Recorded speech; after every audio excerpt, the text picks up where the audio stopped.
சட்டமன்ற உறுப்பினர் பதவி என்பது மக்களுக்காக பணியாற்றுவதற்கு மக்கள் எனக்கு அளித்த ஒரு வாய்ப்பு. அப்போ அந்த மக்கள் எந்த அளவுக்கு என் மீது நம்பிக்கை வைத்து 3 முறை ஒரு தொகுதியில் எனக்கு வாக்களித்து என்னை வெற்றி பெற செய்திருக்கிறாங்க. ஆக அந்த தொகுதி மக்களுக்கான முன்னேற்றங்கள். நான் அந்த தொகுதி சட்டப்பேரவை உறுப்பினராக வருகின்ற வரையில் அது வெறும் முந்திரி காடுகளும் இயற்கை விவசாயிகள் நடந்த ஒரு பூமி. அங்கே ஒரே ஒரு தொழிற்சாலைகள் கூட கிடையாது, ஒரே ஒரு கல்லூரி கூட கிடையாது. இப்போது நான் போராடுவது, பேரவைத் தலைவரோடு சண்டையிடுவது, அது முதலமைச்சரை என்னை கண்டிப்பது அல்லது மற்ற ஏனைய அமைச்சர்களோடு எனக்குமான மோதல் என்பது தனிப்பட்ட முறையில் நான் வளர வேண்டும் என்பதற்காகவோ எனக்காகவோ எந்த கோரிக்கைகளை முன்வைத்து ஏற்பட்ட மோதல்கள் அல்ல.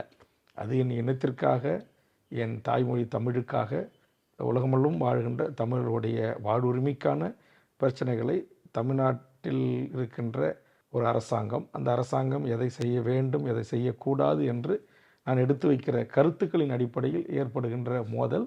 முதல்வருடைய கண்டிப்பு கூட அதை ஒட்டி தான். நான் கல்லூரியில் கலைஞர்கிட்ட சண்டையிட்டு பொறியியல் கல்லூரி என் தொகுதிக்கு வாங்கி தந்தேன். இப்போது மாண்புமிகு தமிழ்நாடு முதலமைச்சரிடம் ஒரு அரசு கலைக்கல்லூரியில் கொடுங்கன்னு சொல்லி சண்டையிட்டு வாதாடி தான் வாங்கினேன். அதை கூட ஒரு கடலூர் அரசு விழாவில் பதிவு செய்தே எனக்கு கொடுத்தார். எல்முருகன் எப்போ பார்த்தாலும் சண்டை போட்டுகிட்டே இருக்கிற அப்படின்னு. தெறிக்க விடும் காரம் நிறம் சுவையை தருகிறது. ஆச்சி மிளகாய் தூள் தெறிக்க விடும் காரம் நிறம் சுவை.